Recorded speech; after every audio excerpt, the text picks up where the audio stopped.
Hello there. We'd like to welcome you to the virtual kitchen table.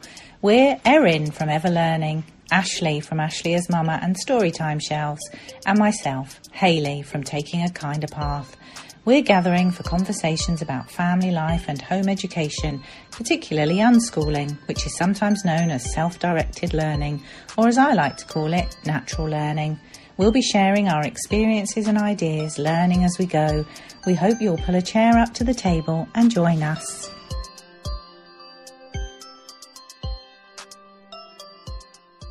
Welcome back to the virtual kitchen table. It is Erin here, and happy to be chatting with Ashley. Hi, Ashley. Hello. And Hayley. Hi, Hayley. Hello. We are back talking about rubbish parenting, which you may recall from, I think it was 2 episodes ago. There's a little bit of a gap between these 2 conversations, but we initially were talking about a post that you'd written, Hayley, about feeling like a rubbish parent. And we just talked about, I think, that commonality. And I think that post was around like things to remember, things for us to keep in mind when we find ourselves in a place that we are not feeling very good about how parenting's going.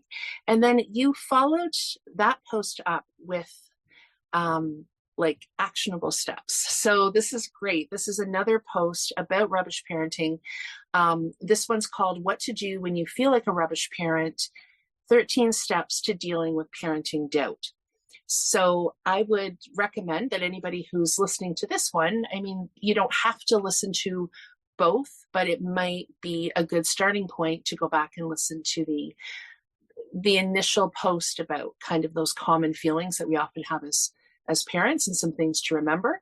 And then, now we're starting with some thoughts of what to do.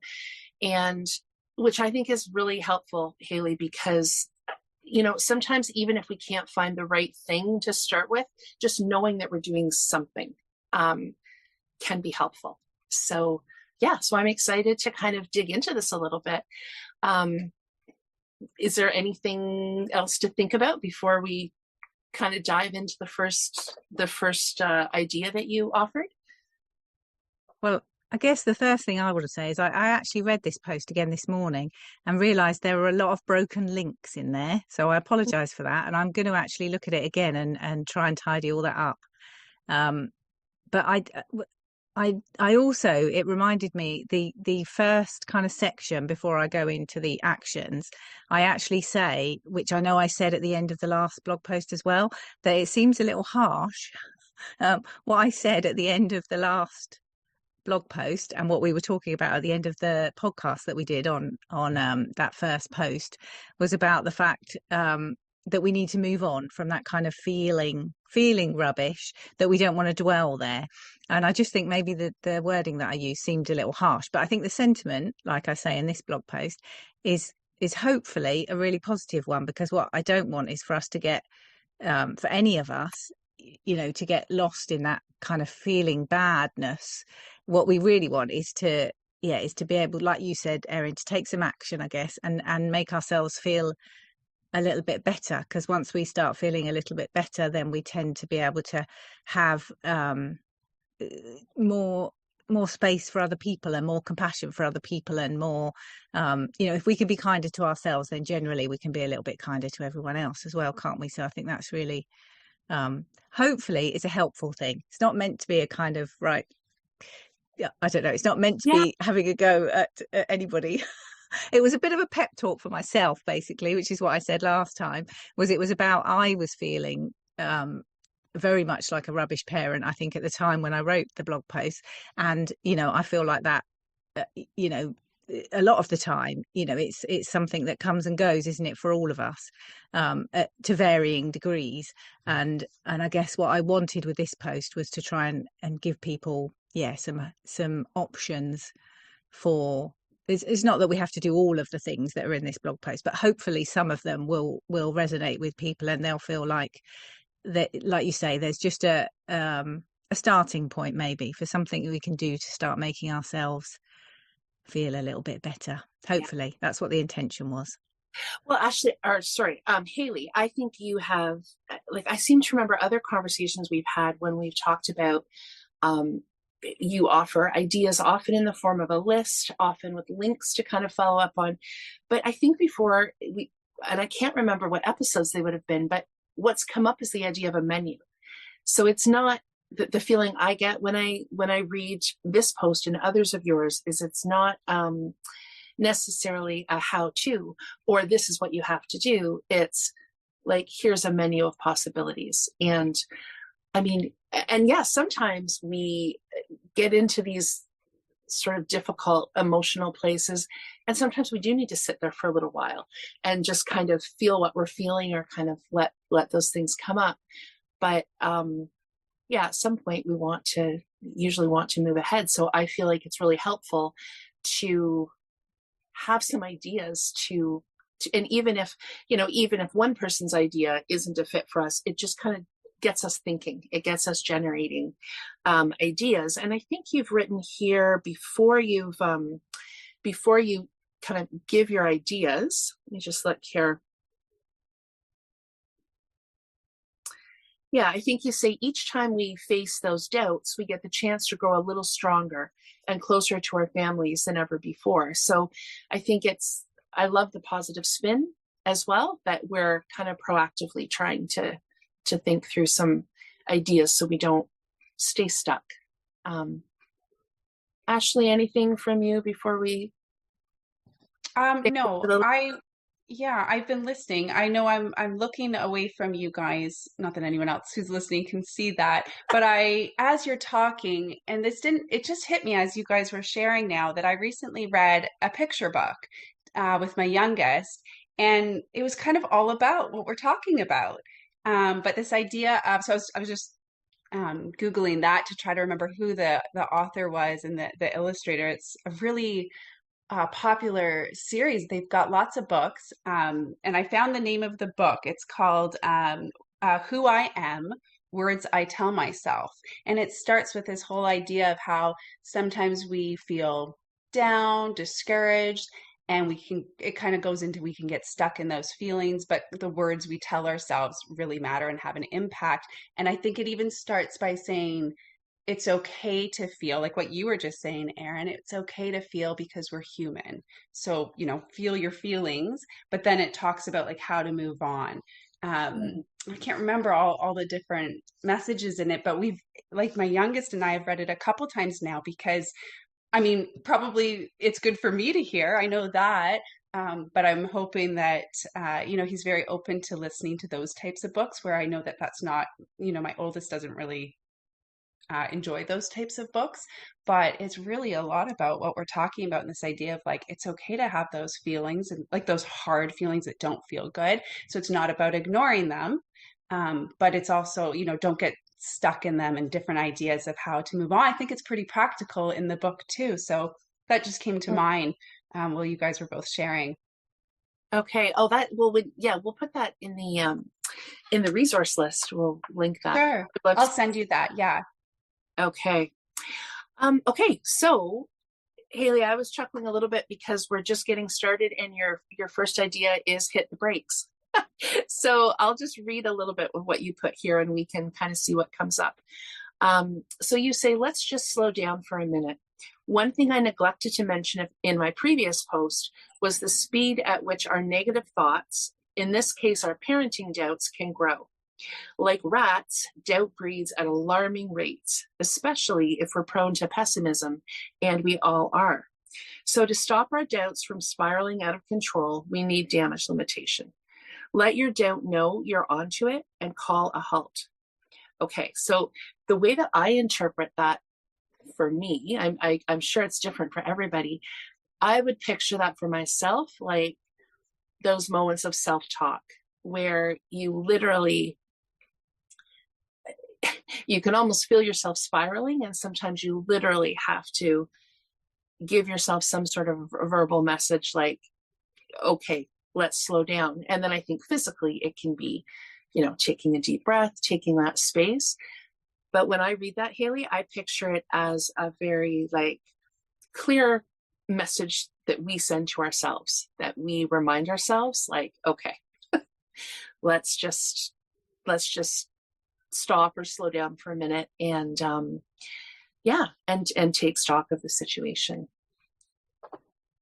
Yeah, we don't want to keep, sometimes we just need that. We need that, don't we, to sort of remind ourselves that we're spiraling a bit. Yeah. And we're all, we can all do that, can't we? We can all do that about all sorts of things. So yeah, I think you described it beautifully, Erin. Thank you. Yeah, no problem. Yeah, I really like how, to me, this one made a lot of sense. And I think back to how I wish, I think I say this too often maybe, but I wish I kind of had this idea, or someone had sparked this idea for me earlier on in my parenting, because I've even been wondering lately, has it become a bad habit? Like, if I had to slow down and put the brakes on in my earlier parenting years, would I would have had more practice at doing that, I guess, right? Where it's only been, I guess it's been quite a few years now where I've really been practicing slowing down and putting on the brakes.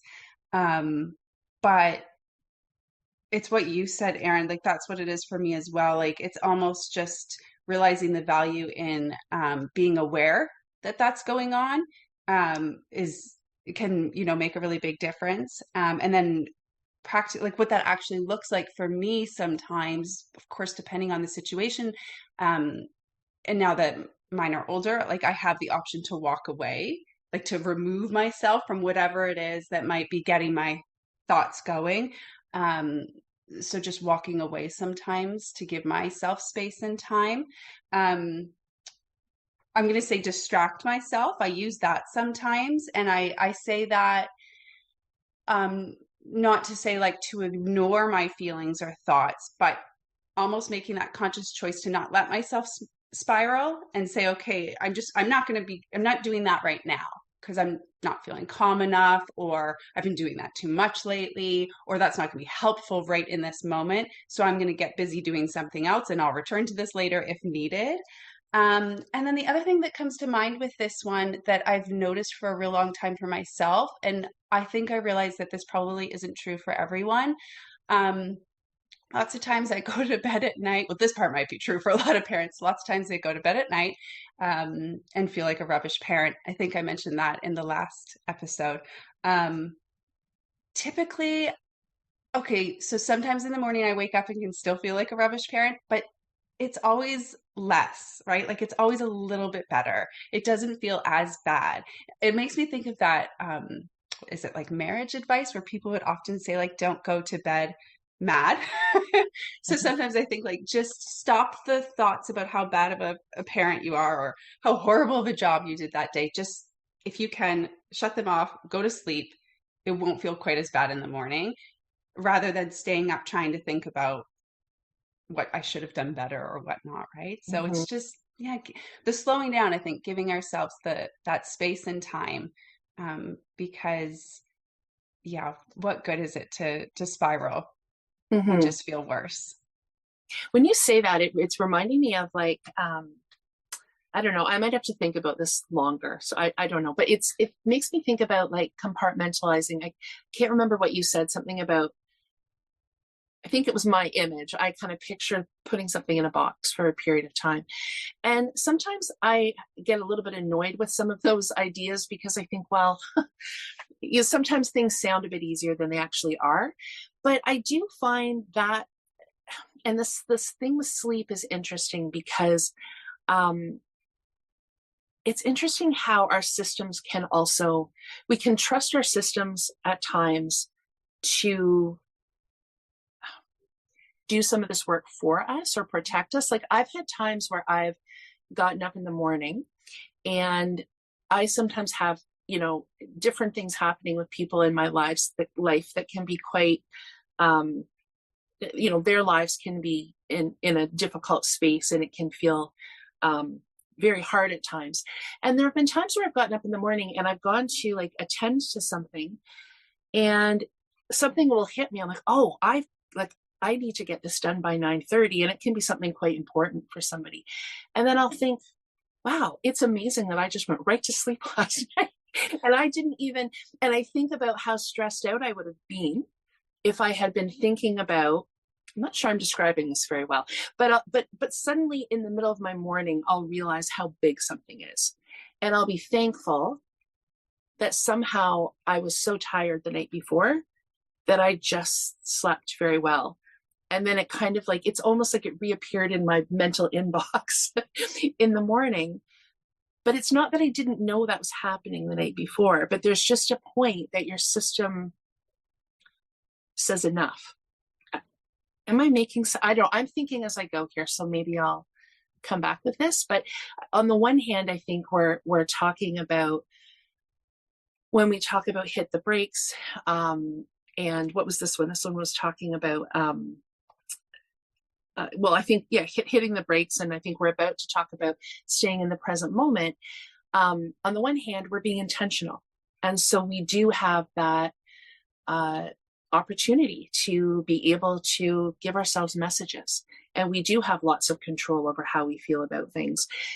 And also we have, to me, it's like a backup system where our own self we do have these coping mechanisms, I think, where we just, our systems just go, you know what, you need to sleep. And we just do.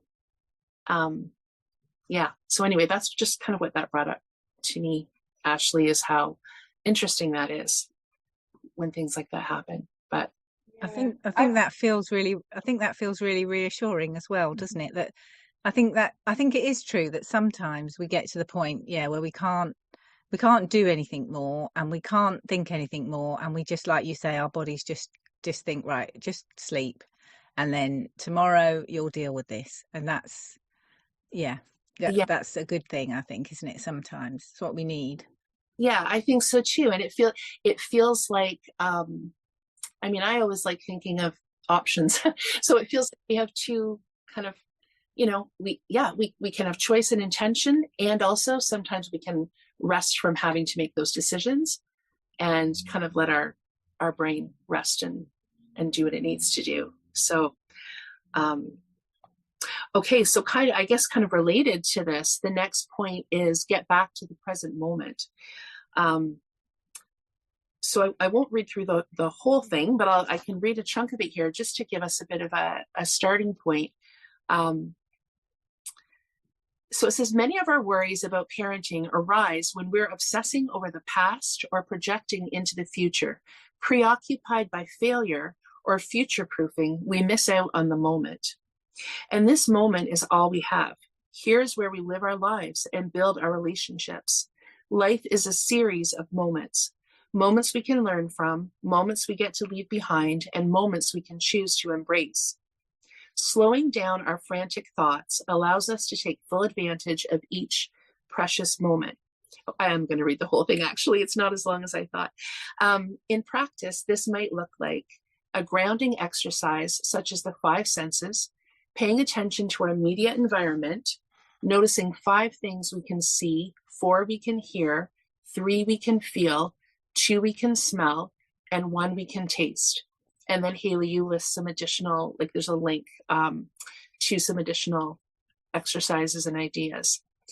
So I love this. I love how you broke that down in such concrete ways, Haley, especially around the sensory pieces, because I think, what better way to feel present than to really take advantage of the actual physical sensory in the moment. So I love that one so much. I don't even know where to kind of start with it. Except that, this is very interesting that I guess maybe the preoccupied by failure can be an interesting one, especially if, and I think we talked about this last time, often I think those intense moments of feeling like a rubbish parent can be after an incident. I don't know if that's the case for everybody else, but I know we often have threads kind of weaving through where we wonder if maybe, should we have done this a bit differently? Should I have introduced this? Should I not have introduced this? But I think those intense moments of just feeling like just, utter garbage in the moment, basically, like those raw feelings are often after like a a bit of a situation. I don't know if it's just me, but so I think It's not just you. it's not just me. Those are the moments where it's like the opportunity to have a really tangible list can be really helpful to remind, I think. Yeah, well, I did. Yeah, my intention with this post was for every section now on, there is a little bit like that says in practice this might look like. Like I love the way you described it as a menu, and there may be nothing on this menu that appeals to you, or maybe that hopefully there will be something that at least yeah sparks something in you that is helpful.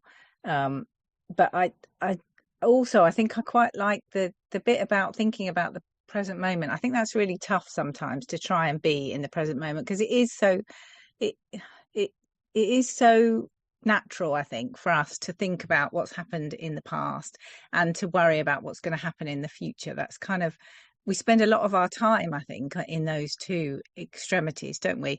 But I kind of like reading back the bit that I write about the moments. Life is a series of moments. I kind of like the reminder, I think, for myself anyway, that we do get a choice about which of those moments we get to leave behind, which of those moments we get to sort of fully embrace and kind of big up, if you like, in our minds, really make the most of them, I guess. Yeah, really nice moments. We can choose to put those in big focus and let the other things kind of drift away a bit, and which moments we decide that we're going to learn from, I think is really, it's nice that we do get a choice, and sometimes we don't remember that we get a choice. We kind of not and also remembering that for everybody, what we take from any moment is going to be different to those around us. So our children, there'll be times definitely where for our children they've hardly noticed whatever it is we're obsessing about. We might have said something and think, why did I say that? That was disrespectful, or that was just silly, or now I'm making them worry about something that they didn't even need to worry about. And often those things those things aren't on their agenda. They're not big things that they've noticed. And of course the other thing is true, that sometimes we don't realize what a big impact we've had, and we can say things sometimes and walk away, and then maybe later our child might say to us, oh, when you said that really made me think about something, or that upset me a bit, or whatever. And then obviously we get an opportunity to deal with that, I guess, don't we? If I guess this is coming back to the thing that we're always talking about on this podcast, is about having that strong connection and relationship, and you hope that if you have that, then at least you've got more opportunities, I guess, to repair, haven't you? Because hopefully you've got that strong relationship where your children are able to come to you and say, I really didn't like what you said to me, or I really felt uncomfortable with what you said to me, and you get a chance then to repair or to explain yourself, or whatever's appropriate in that moment. I've rambled on a bit there, I think. Hopefully that all makes sense. It does, actually. That makes a lot of sense. And the piece about connection there, I think, makes a lot of sense to touch on here, because what better way to stay connected if we're staying in the present moment, right? Like if we're up in our heads thinking about the past or the future and all the worries and stresses, we're not as connected with our children. So I think everything you said made excuse me, a lot of sense, Haley. I was thinking about two different things, like how I practically handle those situations. I find that if I'm doing the worrying about the past or projecting into the future and kind of having those, like, those worries that aren't going anywhere anytime soon, I guess, I can get back into the present moment. And I do this pretty regularly because, of course, we worry about stuff as parents pretty often. I just think to myself how much I already miss my kids when they were younger, and how I'm going to now miss this stage not too long. And I just get right back into the moment with them, because everyone says it, right? They grow up so fast. And you're not going to get these moments back. You're not going to get these days back. And for me, that's what gets, for my husband, we've had conversations about this because he often feels he's not in the present moment. That's he understands that, and it's not that he doesn't feel that way as well, but it's not enough to get him back in the moment. So for him, I think it is more of like the sensory example of physically, what am I hearing, what am I seeing, what am I smelling, for him. Whereas for me, I use that strategy after what you talked about, Erin, after there's been an incident, as you put it, a really rough moment or something, or yeah, like what you said, Haley, maybe I said something that I really wish I hadn't have said, and I'm feeling a lot of guilt about, yeah, worrying about something that's just recently happened. The other thing of thinking about how they're only this age for so long can help too, but it is a pretty different experience, I think. And that's when, for me, I use that sensory thing. Like it's more about getting back into my body, I think, and using my senses to help me do that. Yeah, I had another thought, but it's escaped me. So, Well, something I just wanted to add too, when we're thinking about this idea of getting back to the present moment, is kind of being intentional about the messages we take in, and so if I want to think about specifically about home educating, for example, and other people projecting whether kids are going to be able to do A, B, or C, or maybe going back and potentially making suggestions that we could have done things differently, or that, I just think that it's really helpful to have some of these pieces in mind around that too, that we can choose to try to live more presently, but we often have other people pulling us out of that, either projecting stuff into the future or reminding us of the past. And so, yeah, when we kind of find those tools that, that help remind us of what we're choosing and how we're choosing to look at the present moment. I just, yeah, we have control over that. We can be quite intentional about that. And I often think about having this conversation here. I feel the same way if we do our Zoom conversations in the community. It's like I'm often kind of leading up to the time. It's in the back of my mind, and I'm thinking, okay, how many minutes do I have still? Do I have time to do this? Should I grab this?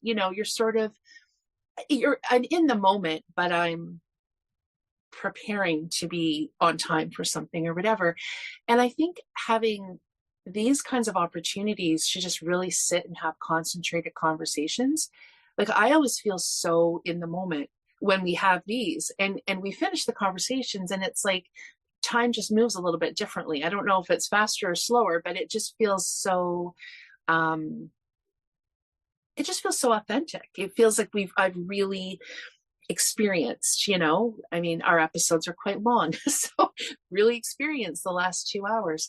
And I can think of times with my kids that way too, where actually my daughter just remarked about that the other day. We were practicing like highway driving or I guess freeway driving, and it just felt like the time was different. We were so focused and concentrated. We were just fully present. And what I find is I'm also sometimes a bit tired after being fully present, because I think we live so much of our lives kind of here and there and thinking ahead to, are we going to be late for this? And should we have done that? And when we have that period of time where we just are really, really in the moment, for me, at least, I've been noticing lately, I can feel unexpectedly tired afterward. And I think, I was putting, in a good way, I was putting so much focus into this. Maybe the world would have fewer sleep problems if we were all living more presently. Who knows? Just a theory popping up, but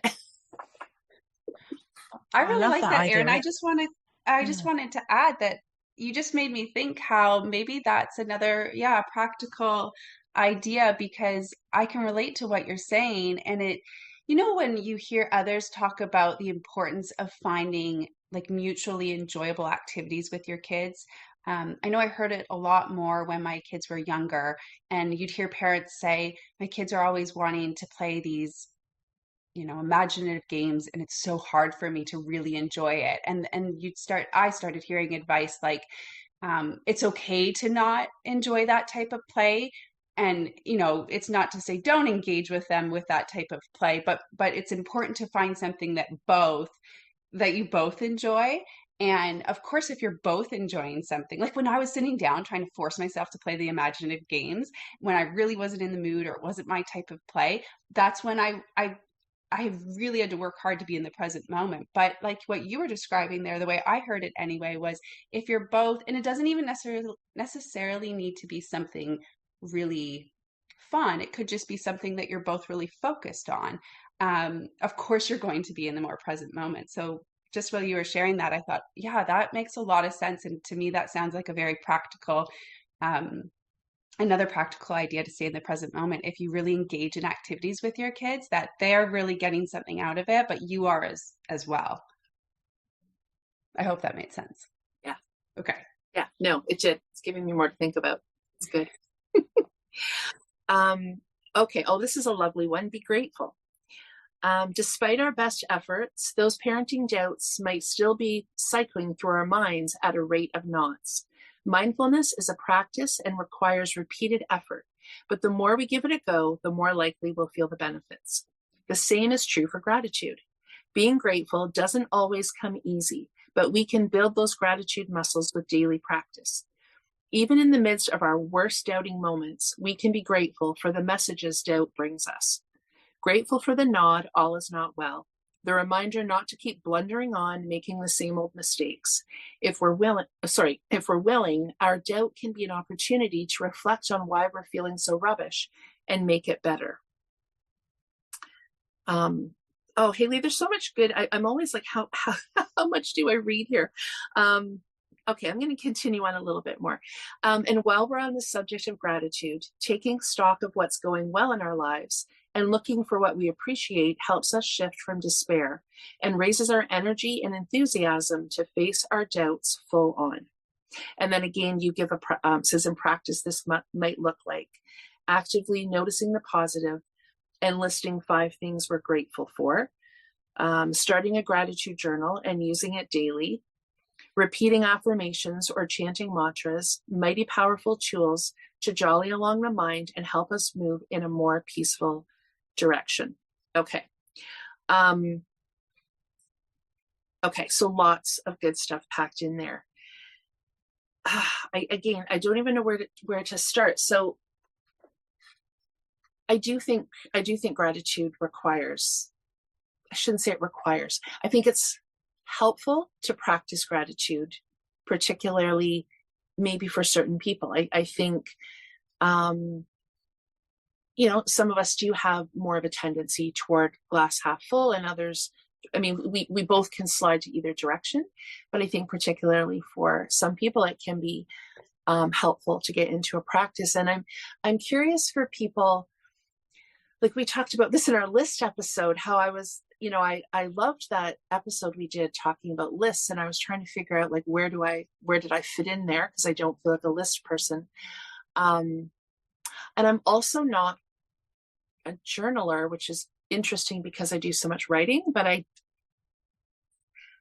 write if something grabs my mind, I write about it. So to set that as a daily intention would feel, I don't know, like I'm following somebody's orders or something. So for me, I don't find but I do think that I practice gratitude. And for me, it's like, it's a reminder in both really joyful moments and really difficult moments. It's like, where's the learning, or where's the fun, or sometimes just something humorous. I mean, there's that saying about, if I don't laugh, I'll cry. And not that we want to be pushing down all our emotions, but I think there is a place for that. There is a place for, deciding which way we're going to see a situation, or whether that's a big life situation, or whether that's sitting in a crowded room being super hot and trying to pull out what could be the positive, in this moment. So I do think I have found ways to be intentional. But I have never found some of the things that other people suggest aren't always a fit for me. So I think, again, it's like we're all going to be so different as far as what we find helpful with that. And I think it's, I mean, I'm not a journaler either. And, but I think I do often do the kind of listing 5 things we're grateful for. But I tend to do that in my head. I don't tend to write it down. That'll be something that I just think, oh, right, focus the mind, think about what you're grateful for. And it just reminded me as well, this little bit about, we've had these conversations in our family before about how, things are either kind of good or okay, or they're a story. And there are lots of things, lots of examples, but lots of embarrassing examples probably. But I can think of just a really silly little one that happened the other day. And I answered the phone all confident, sure that it was somebody on the end of the line, and it was somebody completely different. So there I was saying their name, really confident. Oh, hi, so and so, and they were like, no, it's not so and so. And it was fine. It wasn't a big deal. But even as it was sort of happening, I kind of in my mind thought, it's not, it's not a really big thing. It's just a story. And there have been worse embarrassing things than that have happened to me, that I have managed to think to myself, right, when I get home, I can kind of tell the family this silly little thing that happened to me, and it won't have as much power then, because it's like if you trip in the street and you laugh, that kind of has less, it's better, isn't it? Sometimes you feel better, don't you, sometimes, than if you're trying to maintain this, I don't know, sophisticated air or something. Not that I ever have a sophisticated air when I'm walking down the street, but you kind of know what I mean. If you can laugh at yourself, it just makes it less embarrassing, I think, doesn't it? I think then people are laughing with you rather than laughing at you, type thing. And I love that idea, and I know that my children have done that as well. They've in fact, it was one of them that came up with the idea, I'm sure, and said, they came home with a story that had happened to them. And I think that's just a really nice way of thinking about things, because then you can never, then everything's fine, isn't it? Because it's either okay or it's a story. Great. I love that. That is, it's so funny. I was just, I was commenting on, Anne from Oh By the By she's been here. We've talked to her before about science, and she and her son have started like an online bird. It's a website that the intention is for it to be like an online birding community. So she's invited people to join with birding ideas. And anyway, I was responding to one of her son's posts last night, and I was telling a story, Haley, and it was the thing that triggered the conversation. He was talking about Atlantic puffins. And so, we had been in Newfoundland on a whale watching boat and had hundreds of puffins above us, which was wonderful. And then my daughter, I can't remember how old she would have been at the time, probably less than 10 or maybe around 10, ended up with a large amount of puffin dropping in her ear. One just flew over, and anyway, it kind of completely changed the experience. But it gave us an awful lot to laugh about, because it's the only time we've seen puffins, and this is kind of now our connection.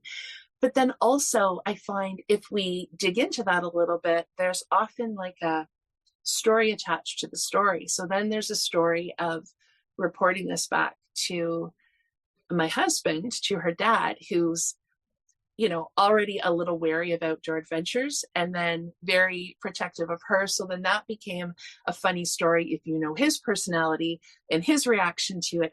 And so it just, for me, it's like it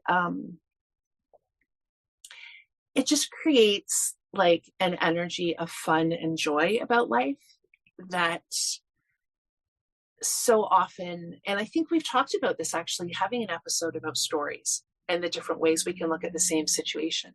And so, I look at pictures of that day, which aren't very good because it was ridiculously windy. We were, hanging onto the railings. We had this situation happening with the puffins. And yet it's also a very positive memory, because well. It very much, it's something that's very planted in our memory. So we were very present in the moment. And yeah, anyway, Haley, I love that. And it's such a simple sentence, right? Things are either okay or they're a story. I love that. Yeah, I wrote it down.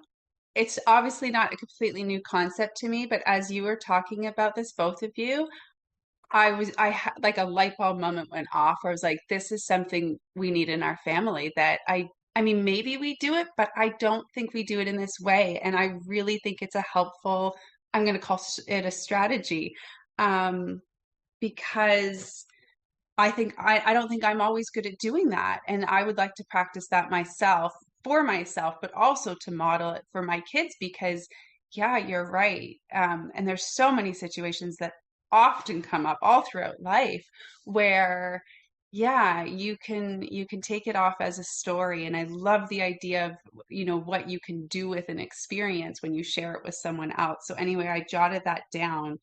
I'm going to report back to you guys and let you know. I don't want to forget that.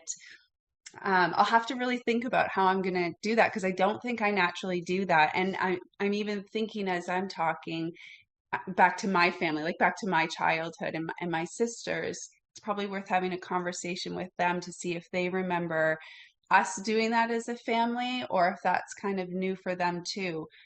Because I see that as a lot of value. And of course, I'm thinking about my own kids, and I think my eldest in particular could really benefit from that idea. Just thinking of things in that way and starting to try to do that, where you have, especially like an embarrassing moment or an uncomfortable moment, and deciding what to do with it, like making that conscious choice to be like, how do I want to leave that moment? How do I want to feel about that moment? And and what are my options? Like you said, Erin, it's nice to feel like there's options. And one option is, well, you've got a story to tell or a story to share. Yeah, I really appreciate you guys talking about that. The one thing I was going to share around gratefulness that we do pretty often and we've done for years now, it's just a little simple thing because I've done like what you described, Haley, where in your mind you just think about 5 things you're grateful for. Years ago, like in my 20s, I did have a period of time where I would jot it down. I'd get into bed and I had a little notepad and I would just very quickly list the 5 things. And maybe because I did that, um, it just moved into my mind, but it kind of like I've never forgot. I don't consistently always do it, but fairly often I'll just think, what are at least 3 to 5 things that I'm grateful for today? And I found that really helpful. And then with the kids, what I do, um, not every night. Sometimes it's not at nighttime. Sometimes it's during the day, but often before bed. We'll do the little activity of like 2 things you liked about the day and something you didn't like about the day, which is obviously different ways. I think we've even said that, like put that in different ways. But to really try to highlight, I mean, for one, it lets you reflect back on your day and kind of take time to reflect on that, and highlight a couple things that you were really grateful for that happened that day, or experiences that you had. But then to also acknowledge that there's probably some things in every day that you're maybe not grateful for, and that's okay too. And I mean, I like doing that with them because it lets me in with where they're thinking about their day or what they're thinking about their day and how they're feeling about their day, what kind of comes up for them. Um, Sometimes I'm surprised with what they say, but we've done it for a long time. And like I said, it's not every day, but I would say it's a fairly common practice. And I'm hoping that um, yeah, just allows them to um, see because I don't really, I mean, we've talked about gratitude for sure, but for me, it's a little bit more about like just putting those little practices in our days so that that's just kind of a normal thing to do, I guess. Like that's just something people do. And hopefully that benefits them. Um, yeah, throughout their life, depending on how they do it. It can take so many forms, but I like that one because it's quick and it's easy enough to do, and you don't need anything to do it. You can do it the other day, yesterday, my youngest and I did it on the car ride home. So that's what came to mind when we're talking about gratitude. Yeah, car rides are great. that stuff. They just keep build in that time. And I Mm-hmm. think can we be grateful for, sometimes these kind of really challenging rubbish parent moments happen maybe because of a difference in personality or perspective between us and our child, or maybe, I think a lot of people that come into home education, they have a child who maybe has a fairly intense personality and is a free thinker and is going to kind of do their own thing and go their own way. And so some of the things that happen that give us these moments of feeling like we don't really know what we're doing, or maybe we haven't really done a great job in a particular situation, those very kind of personality characteristics, whether they're ours or whether they're our child's or a combination of the two, often lead us down a particular path. If my eldest had been a really calm baby, I don't know whether I probably would have gotten here, but that I started reading because I wanted to understand more about a baby that might be higher needs, a baby that wasn't sleeping, and so, I think we can also be grateful. It's almost like one and the same. The very things that can lead us to those really intense moments are also the catalyst for our own learning and really kind of understanding a whole different way of looking at things and a whole different way of living and parenting. Okay, so the next one here is notice the messages. We are feeling beings. I hope we're feeling beings. It's easier to read than to say. Receiving feedback from our environment and relationships constantly. And that feedback is mighty useful in keeping us safe and alerting us to danger. Noticing our feelings and considering the messages within them is a sensible strategy for survival. There's a quote here from the Lulastic, which is Lucy, right? Lucy can, yeah. So there's a quote. Yeah, there's a quote here. Everything that makes an impression must have expression. Okay, so that's going to be an interesting one for me to think about. So in practice, this might look like journaling our thoughts, or a simple spiritual practice you can do with your phone. And then you give a great idea here, Haley, or phoning a friend. So this is an interesting thought. So notice the messages. It kind of reminds me a little bit about what I said about being present and noticing kind of what, noticing the messages, what we're taking in from other people's perspectives and opinions at times about what we should be doing.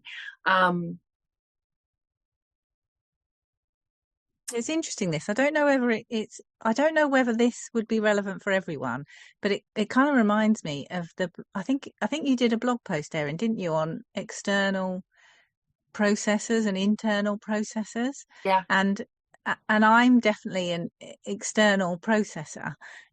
So for me, I've already said I'm not much of a journaler, but I'm definitely a talker. So I often talk things out. And I guess, phoning a friend or having a conversation with somebody in the family, that's often what I do to process whatever's happening to me. But I guess if you're more of an internal processor, maybe you wouldn't do it quite the same way. I'm not really sure. It just reminded me of that blog post you did as I was thinking about it. Yeah, that's an interesting. I think I would have said I'm an internal processor. I know it seems like I'm not because I'm talking on a podcast and I write, but I think the bulk of what I'm starting, I don't know. I think outside of writing, I'm an internal processor, but I am starting to realize that when I get writing things is actually when I start to kind of think it through and it starts to come through. So maybe there's different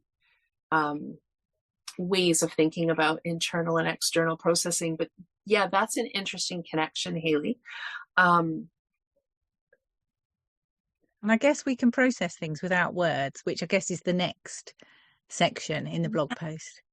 You don't have to articulate things necessarily for them to be processed and for you to let go of them. Well, and there's something too, like if so you're saying we're feeling beings receiving feedback from our environment and relationships constantly, which can be overstimulating. That's what's coming to my mind. It's true and can be overstimulating. And then you're saying noticing our feelings and considering the messages within them. So I'm thinking like, and maybe this is kind of a little bit about, I think I mentioned at the beginning, as great, it's wonderful to have some strategies or some ideas to concretely move forward. Before we do that, sometimes it can just be really helpful to sit for a moment and figure out, what am I even feeling? And where is this coming from? I think especially if we're if we're in a difficult moment with our child right then, I find I'm way quicker than I used to be at being able to go, wait, what am I feeling here? Like something's bubbling, in the pit of my stomach, or my thoughts are racing. What is it that's happening here? And it just allows for that pause before reacting, or because I think sometimes, like for me, I struggle if things seem illogical. So if I'm in a struggle with somebody, whether it's my child or anybody else, and I feel what they're saying is illogical, my brain goes to, well, that doesn't make sense, and let me show you why you're wrong. right? Like that's what, and even though these are sometimes little beings that we're talking about, we're still human too. So if we feel that we're not being heard or understood, or we feel attacked in some way, we do still have those primitive, like, no, that's not fair. That's not what I meant. That's not what I said. You're wrong. And I think that maturing as a parent, for me, has had a lot to do with just taking the pause and being like, hey, where is this coming from? Not about who's right or wrong. What's happening for me right now that I have such a need to prove that what they're saying doesn't make sense, or what they're doing doesn't make sense, or isn't consistent, or whatever. So again, I'm kind of going round and round, but I think what comes up for me in understanding those feelings is when we realize that about ourselves and we're conscious of it, it kind of gives us another reason to take that pause. Because it's funny, when we've been having this conversation today and the past one, the rubbish parent thing, I keep picturing myself after a difficult moment. But also we can be feeling that about ourselves in the moment. And sometimes when we're feeling guilty, I'm speaking for myself, but I have seen other people do this. It's almost like in order to make ourselves feel less guilty, we almost up it more, like to really prove that we're right for being angry. At least that's something I've noticed in myself that I have to kind of really watch. And I feel like I've seen other people, parents, do that too. It's like they're already feeling cruddy, but they kind of haven't named it yet. And so then in order to soothe that guilt, maybe they bring on even more. Am I making sense? Yeah. Yeah. Okay. You're making a lot of sense. It's making me think about how you're describing what I do. And I start processing it externally in the moment more so, where I'll hear myself explaining. It'll seem like I'm explaining it to the kids or one of the kids, whoever I'm in the moment with. But I'm more so talking to myself in the moment, kind of explaining because I think lots of times as parents, you get to this point where you learn something in theory and you can look back at a moment and go, I see what happened there. I understand now what was going on. But the more I don't know, for myself, I become aware of it now in the moment, and I'll start naming it out loud and describing it. And again, it would probably seem like I think it's probably still helpful for my kiddo to hear, although it could be a little bit confusing, I guess, too. But it's more so for myself. And then I find it really helpful when I do that, because I'm able to get to an understanding faster or more of an understanding of where those feelings were coming from, that when things calm down and I go back to the kiddo to reconnect, to apologize, or to just even like talk about what happened, I've been able to make like more sense of it faster, certainly faster than I used to be. Yeah. Yeah, so I just want to, yeah, and I want to say something about that, Ashley, in relation to unschooling for a minute, or maybe in the younger years, maybe like attachment parenting, because I think that I hear this a lot and I read this a lot, and I've certainly experienced it, where we find sort of a theory or an idea that we think could be interesting, or we might be doing it already, and now we're looking for a name for it, but we're still, it's because it's still out of the conventional box. It's a little bit harder to implement or kind of live that way, because I think there are always these doubts that come back and forth.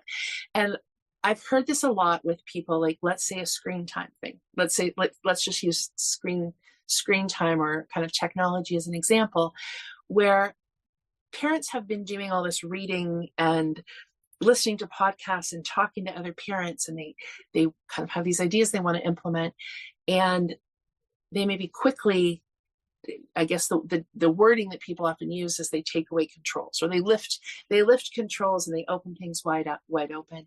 And then maybe there's an afternoon where, I don't know, things aren't going very well. Either the child is continuing to be on a screen longer than the parent's comfortable with, or maybe an argument breaks out between two kids over whatever.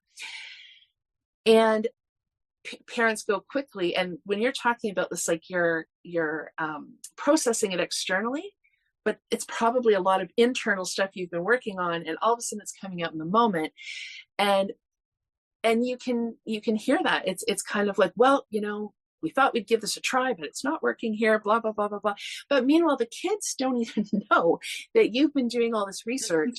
And, right. And so I find when I have a period of time that there's like a high amount of learning for me, that I'm trying to grasp a concept, I'm trying to picture what would it look like in practice for my own family. I'm often doing that without other people necessarily knowing how important it's become to me, or how in depth I've been thinking about it. And I think those can be moments then when things aren't going in the way that we heard they would. We can suddenly just start expressing that in a really inconsistent, I think it would feel inconsistent to kids. I think it feels up and down. And so, I mean, these conversations are about helping ourselves if we feel like a rubbish parent, but I don't think that we're taking away some responsibility we have for our actions either. So I guess I'm just looking at it from the kids' perspective right now, that I think that happens a lot. We make a change to our day. It could be screens, it could be any number of things, but then something's not feeling right, and all these other doubts, sometimes are not even related, but they just get expressed. And that's maybe related to the thing I was talking about, where it's almost like we just keep going. And yeah, I don't know. And that it can just feel really, really not good. Okay. Anybody have anything else on that? Or are we good to, oh, sorry, go ahead, Haley. No, I'm fine. I'm fine. Okay. Okay, so this comes nicely into the next one. Keeping our emotions in flow. There's danger in lingering too long, dwelling on our doubts. Just as fresh water stagnates when it's still for too long, our emotions can get stuck if we don't keep them flowing. Ruminating on what's wrong can make it hard to think clearly. As a verbal processor, it pains me to say this, but healthy expression isn't all about talking it through. Sometimes when we search for the right words to convey what we're feeling, we just can't find them. Attempting to label and define complex thoughts can see us straying into the realms of oversimplifying or complicating matters way too much. Sometimes other forms of expression can be a whole heap healthier and happier all around. So Haley, you have here in practice, this might look like a good cry. And I wonder, when you wrote this post, you have a great post about the benefits of crying. So I don't see that linked here, but I think we need to make sure we link that in the resources, because I love that post. So some other thoughts: moving our bodies by stretching, walking, dancing, whatever feels good. And for tons more creative ideas on expressing our emotions and generally taking good care of ourselves, you've offered another link. So we'll have a look at where things are at with that link too, Haley. All of the above can be done in a flash, much of it while you're snuggling your lovelies on the sofa, watching Ninjago, Ninjago, or close by. And hopefully now you're starting to feel a bit better, or at least less desperate. That's a good point. And that's good, because we're about to ramp things up for the long term. Okay, so we've got more happening here. But I think your point about feeling less desperate, I think that's what so much of this is about. I feel like when we're parenting, we don't necessarily expect perfection, but it's that feeling of like desperation or incompetence, like just total incompetence, that can be really overwhelming. And as you said, Haley, it can just you can get stuck there, can't you? Yeah, and I think like you were just saying, sort of links to that thing about over complicating things. Sometimes we can do that, can't we? We can go round in all kinds of circles, and yeah, sometimes it's just better, isn't it, to be quiet sometimes and think about how. Definitely for me, because that's a standing joke in our house, is, oh, she's still talking, because I will just, something will happen and I'll just keep over explaining things, and they just, now that they're mostly adults, they just kind of laugh at me sometimes and know that I just need to get this out. It's not necessarily for them, it's for me. I need to just release something, and I guess I'm learning that there are other ways to really, I don't have to say things all the time. Sometimes I can just go for a walk, or it's okay to cry. And I actually wrote the benefits of a good cry after I wrote this one, which is where I noticed when I was going through it earlier, I was thinking, oh yeah, really, I should link that post. I think there's a few posts that I wrote afterwards that I thought, oh, actually they would sit really nicely in this post, but that's obviously what happens, isn't it? Everything links to everything else, and you can often see that with a bit of hindsight. But I think I mean, crying is such, in that post I think I talk about how crying is so good because it actually releases it releases stress hormones, so it physically has an impact on you. And I know it can feel horrible sometimes when you've had a cry, but other times it can feel a lot better, can't it? Just the act of crying can make you feel better, which is a kind of strange thing, really. Maybe there's a sweet spot about how long you cry for. I'm not sure, because you don't want to get all headachy, and which sometimes happens, doesn't it? But I mean, hopefully, I think it's all been a lot of thought stuff so far. And I think when I talk about ramping it up for the long term, I think, well, I'm hoping anyway, that it kind of gets a bit more practical. This is kind of practical in that, go for a walk, have a good cry. Those are practical things you can do. But I think so far we've been talking a lot about it at a thought level, haven't we? Which is a good place to be. There's value in being at the thought level, but there's also other actions we can take, aren't there? So hopefully I say something a bit more. Oh yeah. I think there's lots. And I just want to say, before we move on from the thought end of things, is that even if we I was talking about kind of learning to take that pause, and maybe after the pause we decide, yes, it's not going to be helpful for me to actually say anything much at all right now, we can still hold that awareness that, like, I'm choosing not to, I don't feel like I have the words, or I don't feel like this is the time for the words right now, but I'm still feeling all this, whatever I'm feeling, this emotion, whether it's despair or anger or whatever, and I'm going to do something with that emotion. Like, so just holding it for the moment, but recognizing that, whether that's is a call with a friend, whether that's going for, a walk, whether it's journaling, just acknowledging that, okay, we're choosing not to verbalize this right now because in this moment that might add too much stimulation. We might not have the words, but we're feeling strong emotion, and it's probably good to think about how we want to move through that, because otherwise I think that's when we do get those buildups, and then you have those moments where there's the straw that breaks the camel's back at some point. So I think for me, it's been developing the ability to pause and reflect on what is it I'm feeling, where's this coming from, but also I don't need to judge where it's coming from or what I'm feeling, but I do want to move that out at some point. It just might not be in this moment through conversation with my child. So Ashley, did you have anything before I move on to the next one? I just realized. Yeah, thanks, Erin. I think I was just thinking how this is a really good reminder. I think I'm similar to Haley.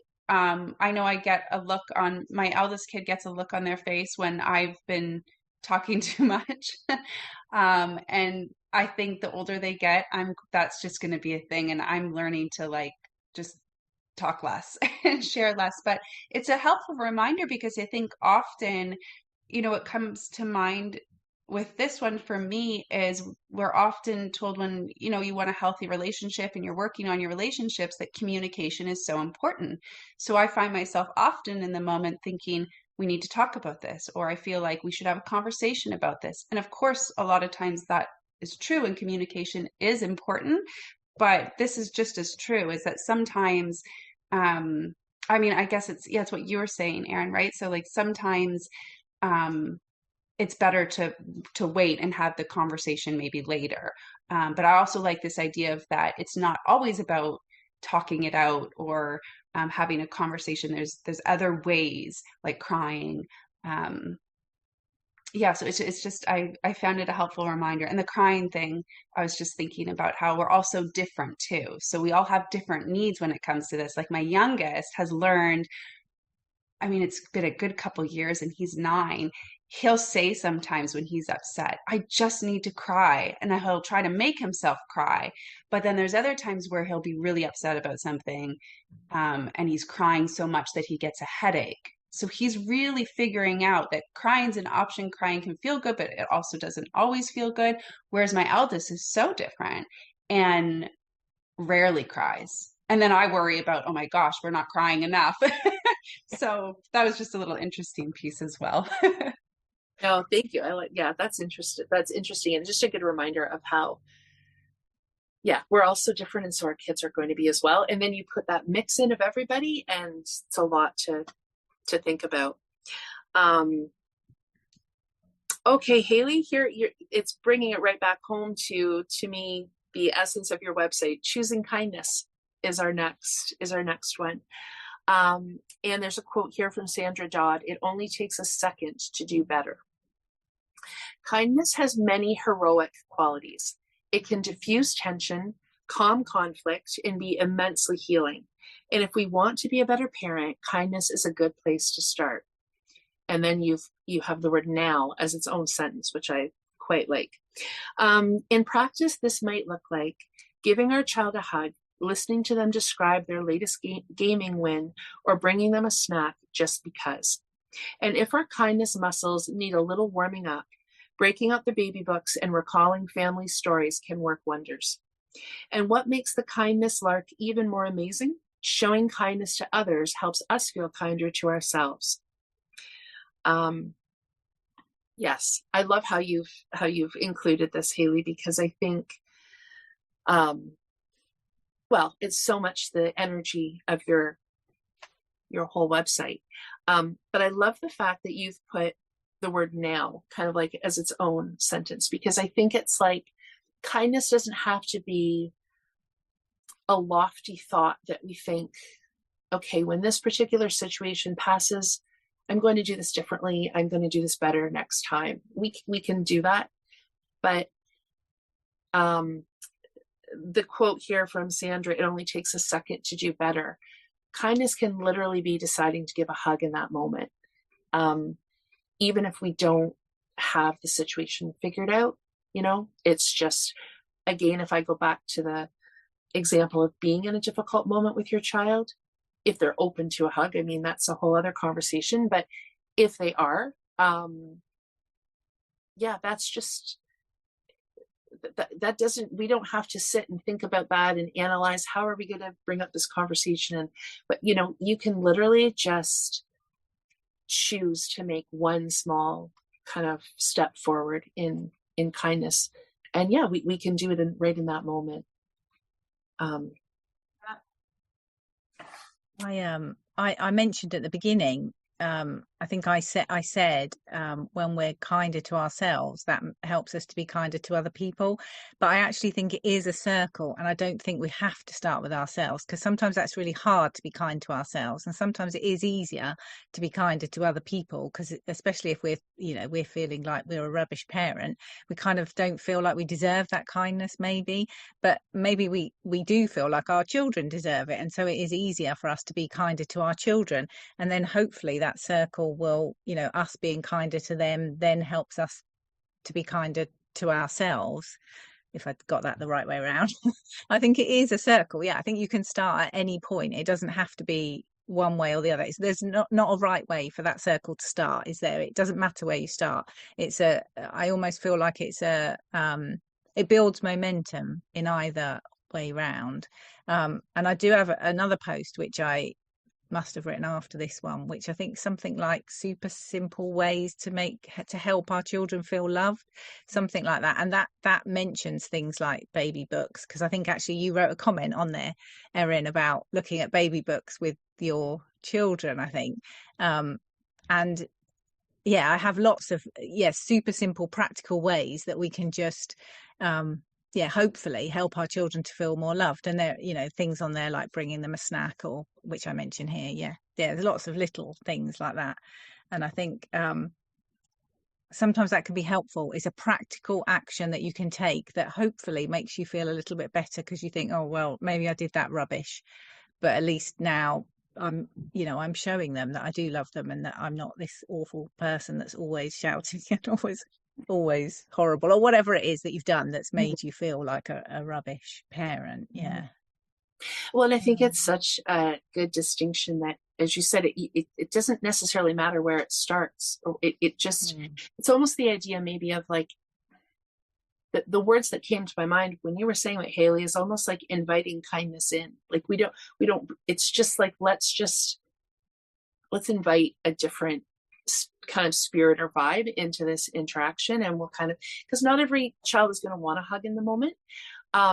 So it might be hard to figure out what is that concrete thing that I can do right now.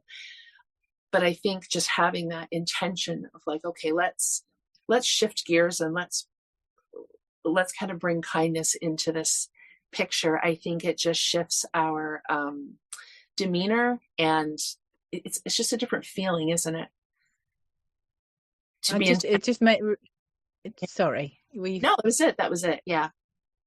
It just reminded me of, I was looking through old, like memory boxes recently, and I found this big piece of paper where two of my children were having an argument when they were younger, and one of them said, I need space or whatever, and they went and locked themselves in the bathroom, and the other child wrote them a note and sent it and put it under the bathroom door, and then they ended up having this backwards and forwards, and I kept it, and it was really interesting how it started off quite angry but it actually got a lot calmer as they were doing it. And I mean, it's a weird thing, isn't it? Because if people need space, then obviously it's really good to respect them and let them have their space. But I guess in this situation, I kind of remember it, and I don't think there was any talking. I think they literally did just put the piece of paper under the bathroom door and I don't know how they got a pen. I don't know how this happened, but maybe it was a bedroom that they were in. I can't remember, but they were just having a conversation, but they were having it on paper. They didn't actually speak to each other. And I think they were there for quite a while, so there was no kind of rushing either. But it just reminded me of that. I'm not really sure why now, but I thought that was quite cute when I saw the piece of paper and remembered that they'd had this this argument, and that's how they'd resolved it. Yeah. I love that. It reminds me of maybe that pause, even though it probably wasn't like I was talking about, like being conscious about taking a pause, just the time lapse between just what would have just naturally happened would have given time for that pause. And I Yeah. think interestingly, there was a bit in it about, I think I had done something, maybe in their mind, I had let one of them get away with something that they shouldn't have got away with. It was kind of something like that. I think I was probably the cause of it all. But they managed to have this nice connecting time together, which was sweet. I love that. Yeah, that's such a nice story. This part is really making me think about something. My youngest and I had a conversation not long ago where we had a really rough moment. We both were, volume was up and we were upset. And we were still upset when he said something like, I won't remember exactly what he said, but he voiced that in some way, like we're hurting our relationship and that we're not, I'm not caring about him or something like that while we were still very much in the moment. So kind of nothing like hearing your 9-year-old say that to kind of get you right into the moment. It definitely helped, but yet there was not time to calm down. And I remember starting to offer reassurance right away. And we had conversations about this before, that even though in our relationships, in our family, there will be arguments, there will be tough moments, there will be hurt done. That's just part of it, within reason, of course. We'll always care about one another. We'll always come back together. We might need to separate for 5 minutes to calm down or something. And I was also offering reassurance that I'm the parent, I'm the mom, I'm the adult, I'm the one who's responsible. It doesn't matter how upset I feel, I won't lose the capacity to take care of you. So there's a lot in the moment. And I was maybe even worrying about what he said more than I needed to. But I just find that that's, I don't know, like helpful for them to have a safe space to grow up in a family where it's not about never arguing. It's not about it always being quiet and calm and peaceful, because that's not how relationships work. There's going to be tough moments. There's going to be disagreements. But that doesn't mean that we care about each other less, or, love one another and whatnot. So, yeah, I'm starting to ramble now, but it just made me think about how, I hope anyway, it gives them a chance to have those experiences with us, to understand that, almost like we don't need to panic when we're having a tough moment with someone, that is kind of part of being in relationship with others. We're not always going to be on the same page and feel 100% happy with what the other person did. That's, I don't want to use the word normal, but that's okay, that happens. And then, and I always say to them, like, we always come back together. And that's that kindness piece, I think. And so I really like how that can look so many different ways. And you guys have pointed out how, like Erin, you said, like a hug in the moment isn't what they always want, but there's lots of different things that you can do. And for sure, I find for myself, sometimes I'll need not much time, and certainly going back and looking on my phone at like the little pictures of them can really speed up the process of me calming down, and go right in with, I can't think off the top of my head right now, but usually the acts of kindness in those moments, pretty small and simple. And then, often comes with an apology. Well, and you saying that, Ashley, so I'm going to do something here, just as far as, so the next one here is taking care of ourselves. So I want to come back to that, but because I feel like a couple of things that you each said, Haley, you mentioned that your name was possibly, involved in this exchange between two of your kids. And then, Ashley, you're talking a little bit about that too, how it can be kind of hard to maybe hear that it's perceived you're part of the situation. So there's one here, accepting our responsibility. And so I'll read a little bit of it, and then I'll just maybe mention what came to mind. So Taking care of them and taking care of us, those are biggies, no question. All part of our responsibility as parents. And another part of that responsibility is owning up to our mistakes, recognizing when we've messed up and making amends, being honest with our children and generous with our apologies can limit any harm our messing up might cause. Oh, here we go. Okay. And while we're on the subject of being responsible, sure, it's good to fess up when we've made a mistake, but in the interests of being a fully rounded model of humanness, let's take a moment to celebrate when things are going well too. So Haley, you go on to talk about, in practice, this could look like apologizing. I just want to talk about this idea of accepting our responsibility, and we touched on it last time as well.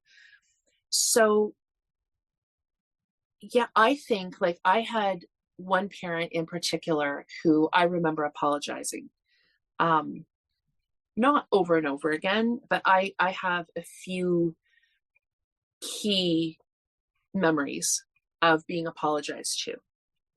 And I remember that. I really remember that accountability. And I think that helps things feel clear to a child when somebody is accountable. And I don't even think it's about, was it exactly this person's fault or was it exactly that? Like, it's not even about that. It's that there is somebody else in the interaction who is willing to even reflect about their part of a conversation or an argument or whatever. And I think that goes so far when kids just see that accountability. I think where I have had to be careful with that is that the apology doesn't go too far into an explanation of why I got into that zone in the first place, which can then end up blaming the child again and kind of take away the power of the apology. So I wanted to say that about the apology, but I also just wanted to say that I think I just wanted to acknowledge the challenge sometimes. I know now that my kids are older, we've had the odd time that they have expressed, question or, maybe talked about a certain way that things went or a certain way that we did things or a certain incident that kind of came about the way that it did. And that's sometimes hard to hear, right? It can be hard to hear as a parent when somebody feels that,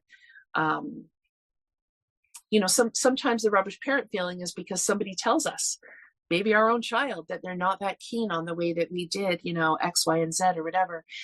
And I think to me, it's this combination and it's a hard place to sit. You want to validate it and you want to be accountable. And also there are sometimes reasons that we do things in a particular way that we can't even always share with that particular person. So or we can, but it might not be understandable to them. So I just think about situations when we maybe have a couple of siblings and maybe I would short circuit somebody's emotional expression because I knew it was potentially going to overstimulate or set somebody else off, is the best example I can give.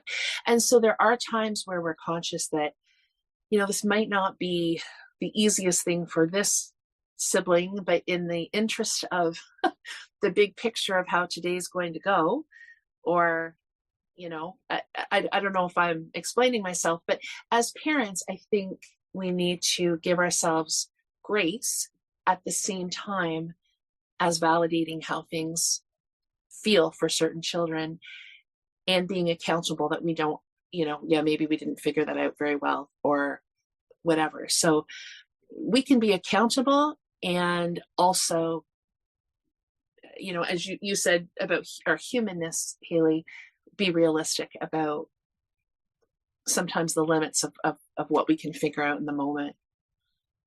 Yeah, and I think as well, going back to that example the story that I was just telling about those two children and their little paper interaction, also it's worth remembering that we don't always have to fix everything. It's not always, sometimes it's it is good to apologize. I agree with what you've said. And I think that's, and I mentioned that in the post. For myself, I know that I have a terrible habit of apologizing for everything, which maybe for my children might make them feel like apologies aren't as, don't mean as much, perhaps, because I say sorry all the time for things, which is a bad habit to get into. And I genuinely mean it when I say it, but maybe for other people it doesn't feel like that, because they know that I, am very ready to blame myself, which is, an issue that I need to work on. But I'm just thinking about how if we have faith in our children, and and we want to cultivate that faith and confidence in our children, then and respecting them, sometimes we can remember that they can come to their own conclusions without us necessarily having to tell them things, and they may well be, between each other they can resolve things that we don't necessarily have to get involved in. And I just think, I don't know if I'm explaining that very well, but I just think that's another thing, I guess, adding to what you were saying, Erin, about trying to I guess what we're trying to do is reassure people, aren't we? And reassure ourselves that we don't always have to be the ones to fix things, because often, our children are very capable, and and the more we can remember that, the more, I guess, we can take the pressure off ourselves. That doesn't mean that we get away with not ever apologizing. I don't mean that at all. But I guess it's just a balancing act between remembering as well that there are some things that, we don't have to always fix. It doesn't, the onus is not always on us. Obviously, we have a different responsibility to our children. And I'm not, I don't mean to deny that in any way, but I guess it's not, sometimes, I think we talked about it before, didn't we? Sometimes things are much bigger in our heads than actually they are in reality. And so that's one example, but I guess there are other examples as well where it's not always on us. I guess that's what I'm saying. I hope that makes sense. Mm-hmm, mm-hmm. Yeah, I mean, it kind of illustrates how how nuanced everything is, right? Like it's just so much to think about. And I think it just to backtrack to the point you'd had before I jumped ahead to responsibility, this taking care of ourselves was the point you had before. And I mean, so in that one, I'll just jump back. It says it's worth remembering that often our parenting doubts arise because we're feeling disconnected from our children. We can start to feel resentful and fearful from a distance. Sometimes we don't need a break. We need to move in closer, build up some emotional credit in both of our beings. And so I think, like, sometimes it's not an apology, or it's not having the answer. Because the interesting thing about an apology, as much as I appreciated that as a child, when that parent apologized to me, and I think what it did is it clarified, it just made things feel clearer to me. At the same time, it's a shame life wasn't clearer. There's so many contradictions, right? But at the same time, I think apologizing too much, which Haley, I do that as well, it can have the effect of either making it seem like we need to move on. Like, if I'm apologizing because I just want the conflict to end, and so if I apologize, we can just move on, right? And so kids are pretty sensitive to those things, I think, over time. So I think that's one thing that maybe over apologizing can do. But I also wonder if apologizing can kind of feed into the idea that rather than a situation being complex and let's kind of invite kindness in and see if we can move ahead, that we always have to talk about who's wrong, or like we can make it very black and white sometimes. So I think those apologizing moments, I think there's definitely space for somebody to literally knock on somebody's door and say, I reacted quickly and that was unfair and I'm sorry. I think there's a lot of space for that. But I also think, if we're doing it a lot, which I also have the tendency to do, it can make it seem like there always needs to be an apology for any sort of life to continue on that day. I don't know. I'm thinking as I go as usual, but Yeah, no, I I'm like it. finding that, it's complicated, right? It's, yeah. well, it's making me think about how I think sometimes as parents, I don't know how this is these days really, and I'm thinking kind of back to my teaching days when I really started to pay attention to how other teachers would respond to conflict between kids, and I saw a lot of forced apologies happen Mm. between kids. And I remember one teacher in particular that I worked with. We even had a little conversation about it afterwards, and she said very clearly to me that she never forces the students, like the kids, to apologize to one another, because she really believed that, you know, if you're going to apologize to someone, you apologize when you genuinely feel sorry and everything. And it was really refreshing at the time to hear someone say that, because I remember being like, yeah, that makes a lot more sense from what I've been seeing. And then of course with my own kids, I think as parents, um, I mean, it feels good when you see your child apologize, whether it's to a sibling or someone else. But I think there can be too much pressure around that, and we can fall down the path of, you know, encouraging our kids, or maybe in some situations forcing our kids to, you know, especially siblings, they just, I know sometimes my kids get into phases where it seems like they're not getting along more than they are, and it would have to be like apology after apology after apology. And of course that's just not, I don't know, like I feel like, and I think it is different with siblings too, like that's such a unique relationship compared to like, you know, my kids with their friends or something. Those are different types of relationships and friendships. But I've really tried to focus on myself in those situations. And when I feel like I've messed up, just genuinely going up and apologizing and not worrying about what the apology script is supposed to sound like. And I know I've thought a lot about, because I know I've read a couple different times, like a good apology is also kind of following up with how you're going to be different the next time. And I understand that. And I know that that can be, you know, really important and helpful at times, but I don't even think that always has to be included, because I think sometimes it's just, for myself anyway, apologizing for, yeah, the way I reacted when I got really upset. And I'm not going to apologize and say that won't ever happen again, because I'm a human being and that probably will happen again. But, and I'll feel sorry and I'll feel bad about it. But I think, yeah, I mean, I've kind of brought up a couple different things now. But I'm just thinking about both. And I feel like focusing on myself and how I model apologizing in a genuine, authentic way with my kids when it feels right.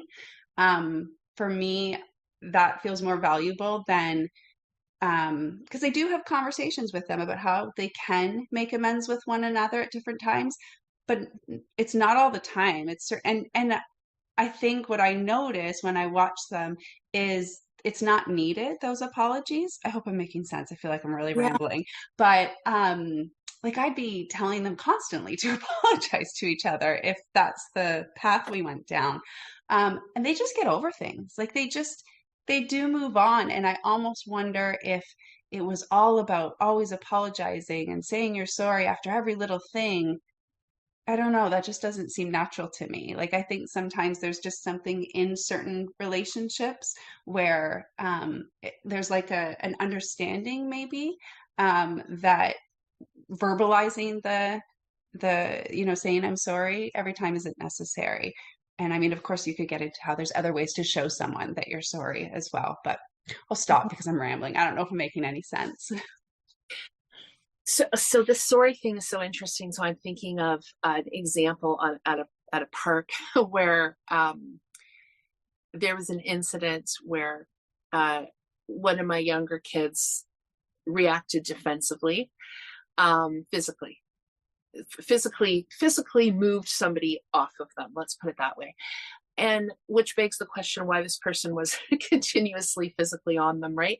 So it was a situation where I had kind of seen stuff building, and I knew what had happened, and I couldn't really imagine what else he could have done in that moment. And there was a lot of pressure for him to apologize from the other parent, and they kind of set up a dynamic of like almost nothing else was going to be happening until this apology happened. And I'm like, I knew the apology wasn't going to happen. Right. And so, we talked it through, and it was a good moment for me, because I think in years prior to that, I would have been nervously trying to get him to apologize so we could, and I just had kind of had it that day, I think, but I was able to really pretty matter of factly say, so I don't think that apology is going to happen. So we kind of need to decide kind of what to do from here. Do we maybe this has come to a natural end today as far as our play. And there was a real lack of willingness to accept that I couldn't get him to apologize. But the thing is, I actually didn't want him to apologize, because to me, I don't know really what else he could have done. And I do think that we can, so to bring it back to ourselves, I guess, I think if a child is forced to apologize, I imagine that just builds anger and resentment to the situation. And so I think we have to give ourselves grace around that too, like being aware and feeling authentic, and just modeling that for our kids. Sometimes we do have a complex situation, and jumping to an apology doesn't necessarily feel authentic. And I think similar to what you're saying, Ashley, it's such an interesting point that certain relationships don't even require an apology, or maybe certain situations within certain relationships don't. And I think that can be true at times with our kids and us as well. Haley, you talked about, I can't remember the exact wording, but it was like building up our emotional bank, or our, bank of connection. I feel like there's room for missteps here and there. And sometimes an apology would almost at times make things weird. Like, we might be feeling badly about things, but we can see that they've moved on, and it just might not be necessary in every situation. Apologies is an interesting topic, apparently. Oh, definitely. I've definitely been in situations like you said, Erin, definitely. I can remember a situation with a family member where they were very adamant that my child should apologize to their child, and I didn't feel it was going to happen. And again, didn't necessarily think it was a good thing, because it was more about their intent, I suppose. And I knew my child was sorry, and they had a very good relationship with the other person. And of course they, and I think that's what I tried to explain at the time was, this person, that they love you. And of course they'll be sorry if they've hurt your feelings, but they're just not able to say that at this present moment. And I was about to say something which has totally gone out of my. Oh, I know. It was about many times. We talked about this in the last episode about feeling like a rubbish parent. The idea that often what we do or say to other people is a lot more about us than it is about them is the same for our children, isn't it? So when one of our children gets, and I have had this conversation over and over again with my children, when they get upset about something that one of their siblings has said to them, trying to remind them that it wasn't necessarily about them. Maybe it was much more about the other person, and remembering and getting them to remember that, genuinely, do you think so and so really wanted to hurt you? That they love you, that they care about you, and that they, that they were tired, or they're worried about this thing, or trying to help them to have that compassion for other people, I think is really powerful, isn't it? Because it does help us as people to remember, I think, that a lot of what happens to us is more about the other person than it is about us. So, because it's like when you're driving, I think sometimes, and you can get or some people can get very hung up on the fact that other people have, they've overtaken them on purpose, or they've cut them up on purpose, or they've they've done something that they, and then when you stop to think, and you think, well, actually you can reframe that and think, well, they're in a hurry, or they're irritated about something. They're not, then they they don't even know who's in that car, do they? So they're not really doing it to us on purpose. And I can understand how people feel like that, because it does, because it is annoying when people do things that you think are wrong. And of course there's a danger element as well, you know, which is another thing. But if we can take that step back and remember that it's not necessarily about us, that can help us to feel a lot better about, you know, better in ourselves. Kind of, it can help us to calm down all the adrenaline that's going, you know.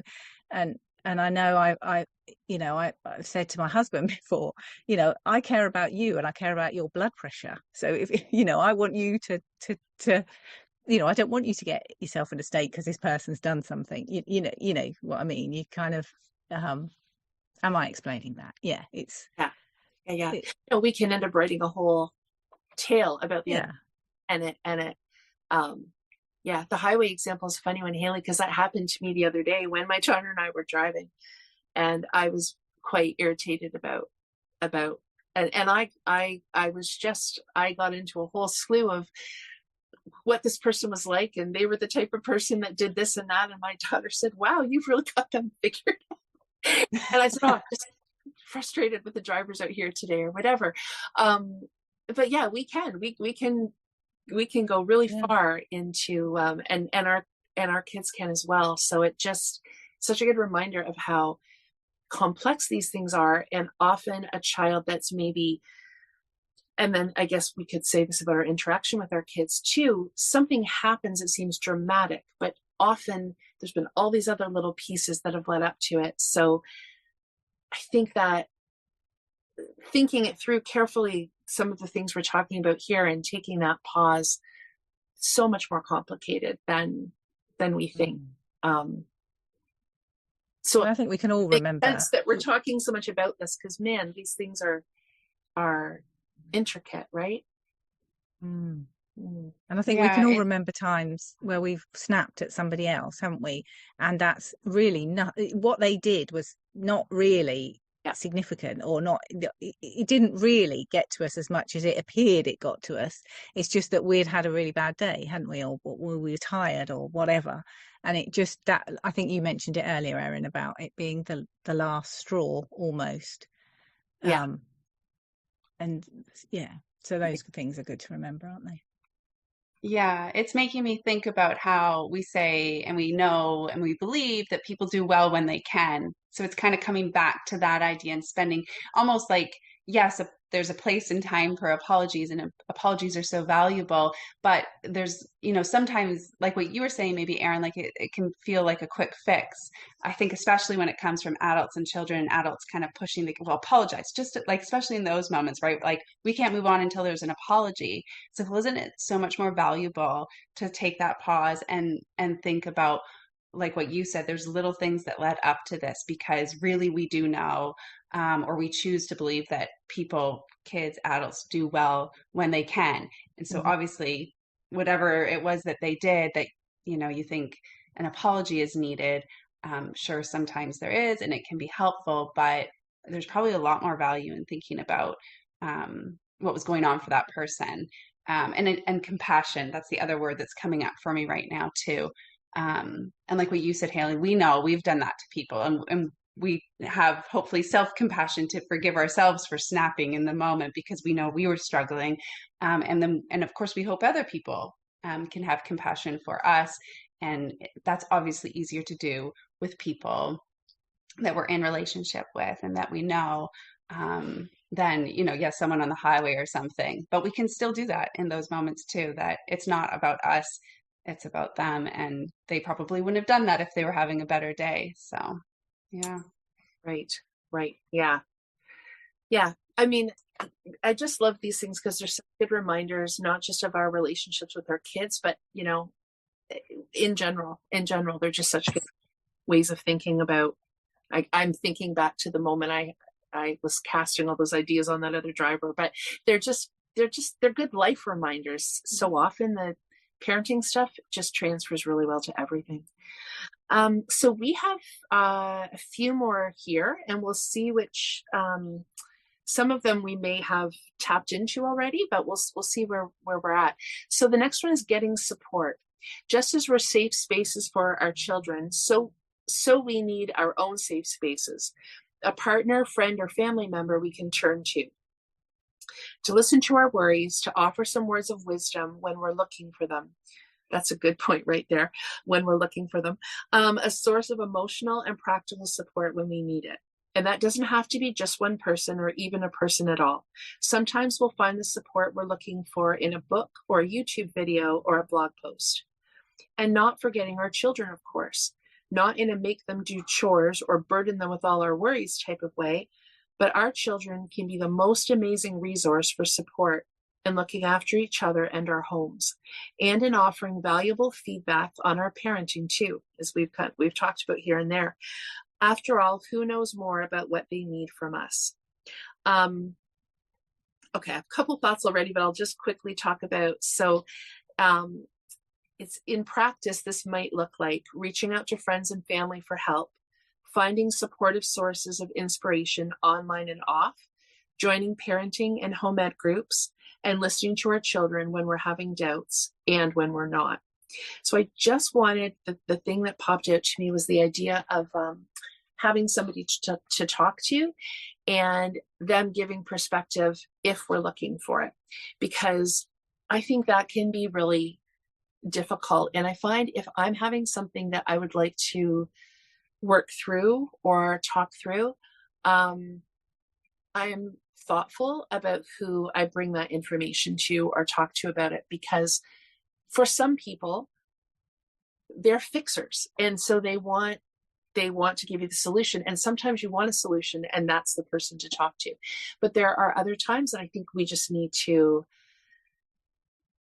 talk about how hard things are, or we just need to talk about a situation in a way that they're not necessarily offering us a solution. Like we don't always need one in the moment. Sometimes we just need to kind of get things off our chest. And also maybe there's a difference in people around levels of judgment. You know, sometimes we can share things about our interactions with our kids and feel like it really is just an opportunity to move those thoughts and feelings through. But, you know, maybe there's other people that might kind of judge our child or judge our parenting, and that's not going to feel supportive. No, we all have friends that we have a connection with enough that they can bring us gently to a point of accountability. I think that's a bit different, but yeah, I would just say for myself, I need different things at different times. So just being thoughtful about who am I bringing my thoughts to.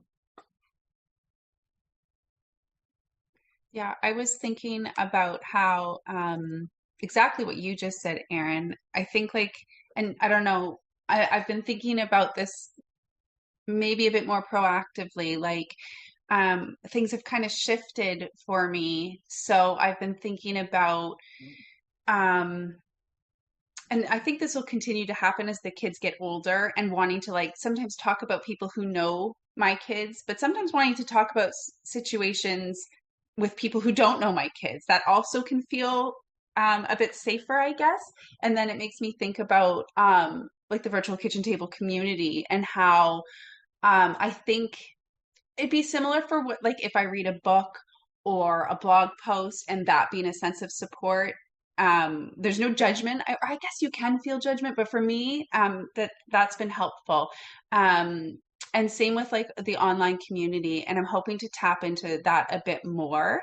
I just need to kind of form my thoughts in my head and then jump online and kind of, not necessarily share. I mean, maybe I could get into it, but not necessarily share specific situations, but just kind of like overarching themes that I've been noticing, and kind of like, I'm going to say the word struggling. That seems a bit harsh, but just wanting to hear other people's thoughts, whether they've had similar experiences or they've been thinking similar ideas. Just like what you were saying, not necessarily asking for advice or possible solutions, but just wanting to have a conversation about certain things that I'll say like we deal with as parents. And I think, of course, sometimes it's super helpful when I can go like talk to my sisters, and my sisters know my kids. But there's other things that I'm so grateful to have spaces like the online community, or even different people that I've met online, but they don't know my kids personally. And it just feels, I don't know, it provides a little bit more comfort because there's that distance or separation between them and the kids. I think other people will understand what I mean when I say that. But that's what came up for me. And like in this section of getting support of the post, that's been really valuable. And I used to tap into it when they were younger in like attachment parenting Facebook groups.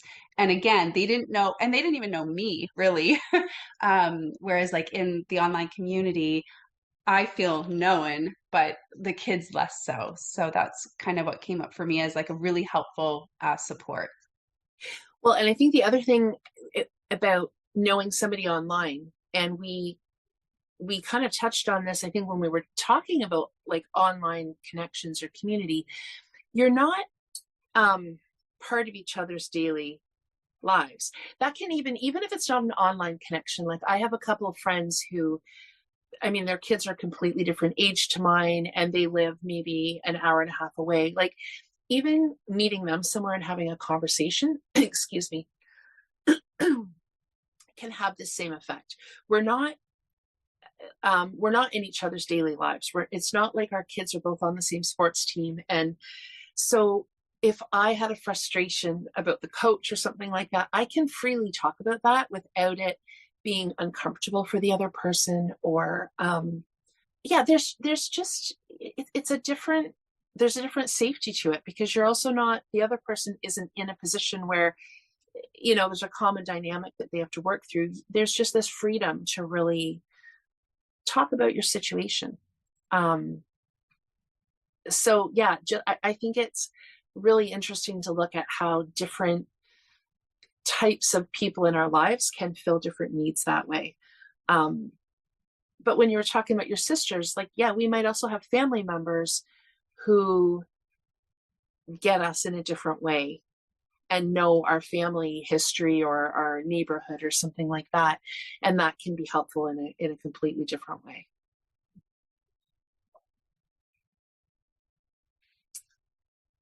Okay. I lost my screen there for a minute. Okay, hold on. So the next one is exploring our values. At the start of his book, Unconditional Parenting, Alfie Kahn invites us to imagine we overhear other parents talking about our child. This kind of feels scary to me now. I'm like interested in what he has to say. Pause for a moment to think of a word or sentence that you would be especially delighted to hear. My guess and my hope is that it wouldn't be, boy, that child does everything he's told and you never hear a peep out of him. The crucial question, therefore, is whether we sometimes act as if this is what we care about most. So Haley, you go on to say, this can be a powerful exercise to help us uncover what matters to us most. Exploring our values and defining our priorities can profoundly impact our parenting practices. Taking time out of our already busy schedule to consider the bigger picture might seem too much. Yet, if we can, we might find daily decision-making becomes easier. Clear on our priorities, we're more confident in the choices we make, stronger in the face of criticism, and less prone to be shaken by the selected snippets of someone else's life we might see on social media. I think that's such an interesting point in that quote. The crucial question, therefore, is whether we sometimes act as though this is what we care about most. It's kind of like when people are anxious for their child to start talking, but then when the child starts talking, it's a lot. It's a lot of questions and a lot of opinions and so it's like we want two things at the same time, right? We want kids who are curious, who can speak up for themselves, who can establish like healthy boundaries, but we don't always want those things when it's not convenient for us. So I think that was a really apt quote there, Haley. And Alfie has lots of good stuff, lots of good thoughts and material, doesn't he? Any thoughts on that one? The heading of that. Well, I was just thinking. Sorry. I was just going to jog back. The heading of that is exploring our values. You know what? I might have gotten kind of so into the quote. There's another piece down here, Haley. I just want to add, in practice, this might look like drawing up our own parenting philosophy. And then in parentheses, you have sounds grander than it has to be. Many home educators are familiar with the idea of an educational philosophy. And for many of us, this is also our parenting philosophy. So yeah, I just wanted to jog back to the idea that the heading is like exploring our values. Yeah, and I think the thing I was going to say was it is easy. Sometimes the kinds of what's the word, attributes, personality traits, I'm not sure, the things that we value in adults, sometimes we don't value those in children, or at least it can make our life more difficult if our children have those things in childhood, but we kind of want them to have them in adulthood. So thinking about things like, you want them to be able to stand up for themselves, and you want them to be able to say no, and you want them to have their own ideas about things, and you want them and sometimes those things can manifest as a child in saying no when you're trying to get out of the door and that and it can make your daily life more difficult, and I totally understand that, because I feel that myself, very much so. But sometimes it's good when we do allow ourselves to step back and think about how those traits that we sometimes don't value in children will actually stand them in really good stead as an adult. But it does make our day-to-day life a little bit more complicated. But I guess that can be, sometimes that can help us to be able to cope with those things a bit better, if we remind ourselves of that we want them to be that sort of a person that will question if things don't feel right to them. If they feel uncomfortable about things, they'll speak up.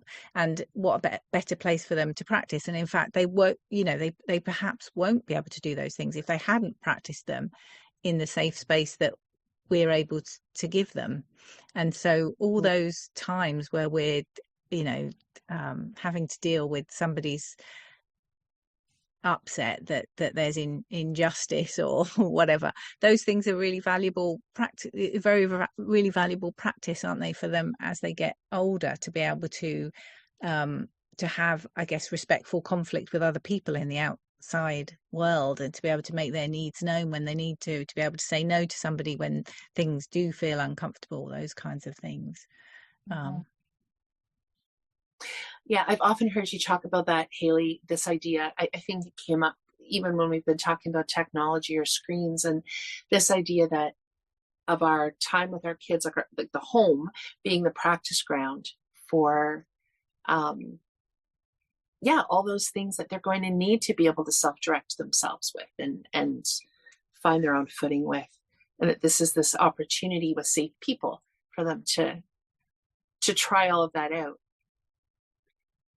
Yeah, it makes me think about how, on top of it being inconvenient at times for us as the parents, like in the home, I think about how it can feel, I guess maybe still inconvenient, but also really uncomfortable when they are doing these things in front of other people outside of the home. I find that really hard because of the type of person I am. And I don't mean to say that, I mean, I see my kids do something, and in the moment I'm like, oh my gosh, I could never, but I'm really proud of them afterwards. But it's so uncomfortable for me in the moment, because I, unfortunately, am the people pleaser. And I say unfortunately because I wish I was as brave and bold as the kids are, and as comfortable as they are when they do, say no or stand up for themselves, or really push for their ideas. But there's that extra pressure when there's the other eyes, or if you feel like you're maybe with other people who don't feel the same way as you do with, the way the kids are, in those moments, that can be really uncomfortable. That's been something that I've really had to continue to work through. And especially as the kids get older, actually, because I feel like the expectations just continue to go up. Well, shouldn't they learn not to speak that way or behave that way by now? Stuff like that.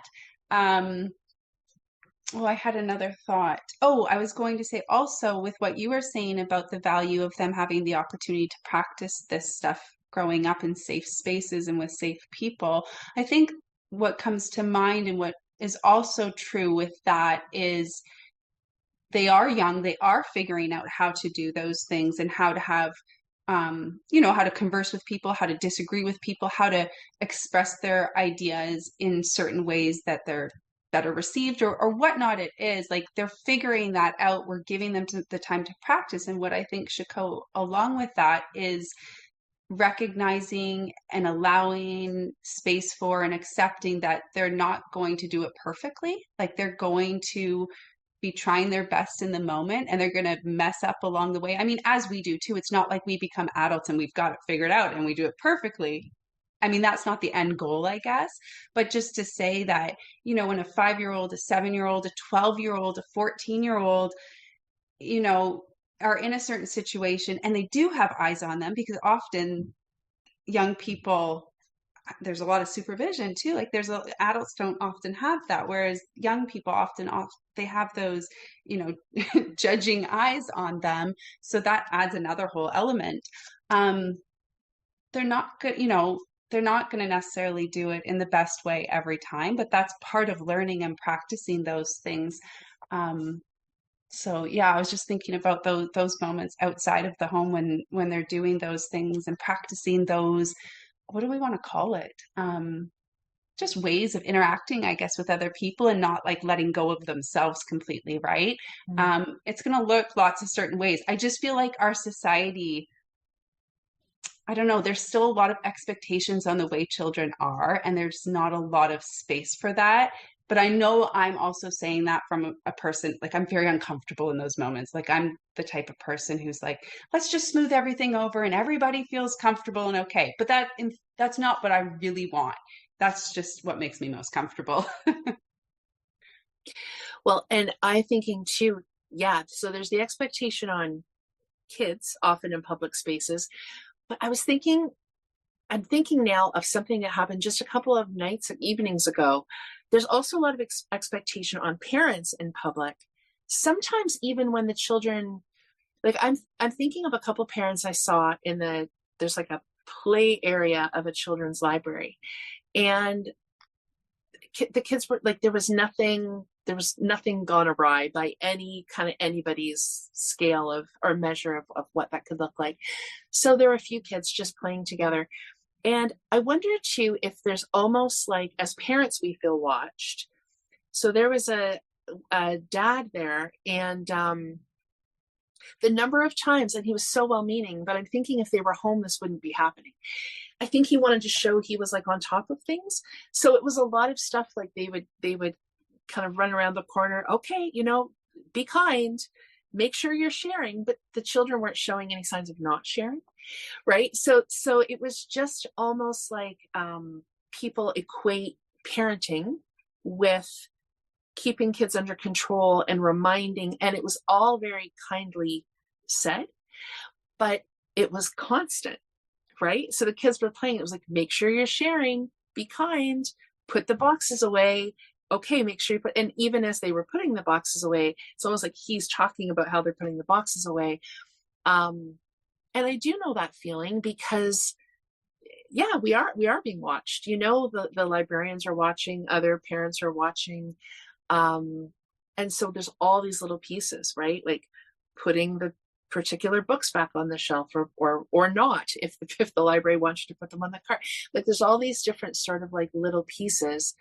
And I do feel like we have this sense of like an external, what are other people thinking? Or if parents are taking a moment to themselves, like this is something else I think about. Sometimes when kids are playing and a parent may be reading a book themselves, or they might be on their phone, and you can tell they feel kind of, and I'm just like, I don't feel any judgment about that, because I think, why do they need to be constantly interacting with their child? They don't. They might just be taking time to read an article on their phone, or maybe they're scrolling, and that's okay. So I think about like, yeah, the kids are being watched, the parents are being watched. And so in an effort not to kind of look like a, quote, rubbish parent, is our parenting actually not even as good as it would be at home, where you're actually giving kids space to play and to be themselves, right? But I get it. I understood why he was doing that, but it just kind of stood out to me. Mm-hmm. Okay, so that kind of leads us into our last couple, and this is kind of a good segue. So the next one is being guided by our child. This isn't about becoming the perfect parent. Getting too attached to our vision of what a good parent looks like can trip us up. Parenting philosophies and mission statements are all well and good, but if we don't prepare these with the needs of our children at their heart, it's a bit like creating a healthy menu plan without checking the fridge. Looks good, but isn't much use. And of course, the needs of our children change. Creating strong connections and open communication with our children is crucial to understanding those needs and helping us evolve as the parents our children need and want. When we're strongly attached to our convictions, it can be hard to consider alternative viewpoints, yet maybe that's when it can benefit us the most. Keeping an open mind and being willing to question our assumptions and be flexible in our thinking can lead to more harmony and happiness in our homes and in our hearts. And I guess I just want to kind of double back to that idea of parenting philosophy that I talked about with unschooling or attachment parenting, where I think we can almost develop an identity sometimes. And then when something that we've developed an identity around, like maybe our child, I don't know, like let's say attachment parenting, maybe our child self-weans before, we did all this reading about breastfeeding and attachment parenting, and our child kind of just wants to do their own thing. Or maybe they want to go to school after we've put all this time into home educating philosophy, or maybe they are really interested in having a curriculum where they know what they're doing each day. And so if we are so tied up in our own mission statement, we can lose the plot of what our kids actually need. Anything else on that one? I was just going to say that I feel like I didn't wrap up my point last time about how, having that extra pressure from everybody else watching, kind of outside of the home with how our kids are, that it's the constantly, for me, coming back to what my values are and spending time, or enough time thinking about my values. And similar to this point, being guided by our child, how do I explain what I'm thinking here? It's an ongoing process, I guess, because our children's needs are always changing as they grow, I think is what I want to say.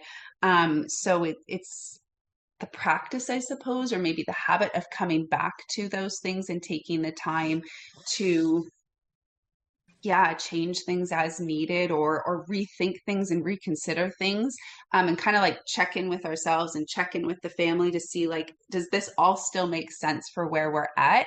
And it's easy, and I'm not saying that that's challenging to do. I think for myself is that almost like too much time can go by and I've kind of got stuck in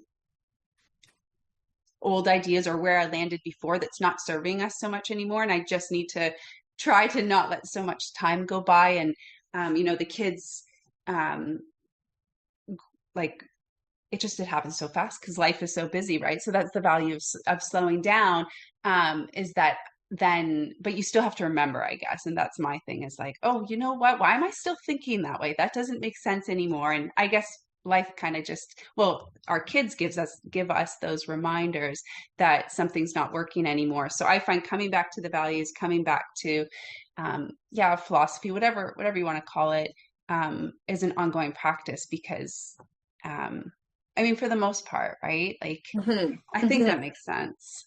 Yeah, it does. And I have something to say about that. But let me read the last point, and then I think I can actually tie it in.